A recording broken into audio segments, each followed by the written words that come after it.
Less than 2 decades after the end of the Great War in Europe, intense fighting once again erupted overseas. As Americans followed news of the happenings, they hoped that the bloody conflicts would remain on the other side of the world. What were the root causes of World War II?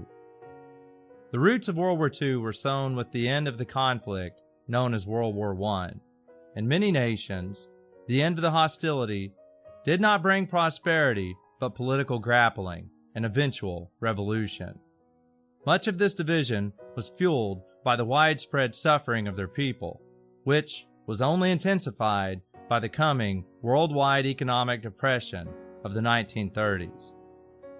The post-war years in Europe were marked by the rise of mighty dictators who came to power in a swell of nationalism which swept several nations. Nationalism is a deep and intense love for one's own nation. When Allied leaders forced Germany to sign the Treaty of Versailles, which brought World War I to an end, the Allied leaders hoped to bring a just and secure peace to Europe. Rather than bringing on a stable peace, the Treaty of Versailles caused widespread anger and resentment in Germany. The people of Germany saw nothing fair in the treaty, as Allied leaders blamed Germany for the war and sought to punish the nation and its people for the widespread death and suffering. As part of the Treaty of Versailles, France gained control of Alsace-Lorraine, which they had lost as a result of the Franco-Prussian War in 1871. In addition to losing border territories, the treaty also stripped Germany of its colonial possessions in the Pacific as well. A war guilt clause within the treaty also required Germany to admit full guilt for causing the war.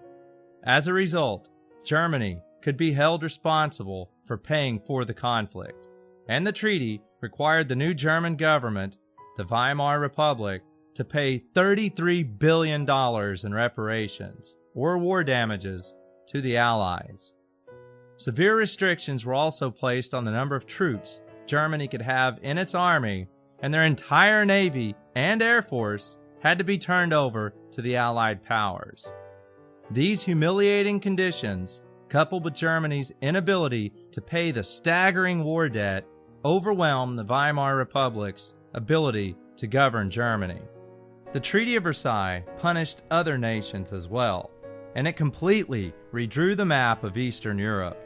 Germany, Russia, the Austro-Hungarian Empire, and the Ottoman Empire lost territories, and 9 new nations were created.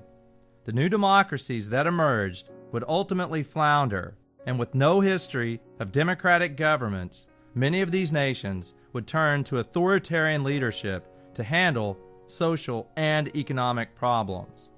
As democracies in Europe collapsed, dictators stepped in and seized power. Many of these dictators had bold dreams of vast territorial expansion.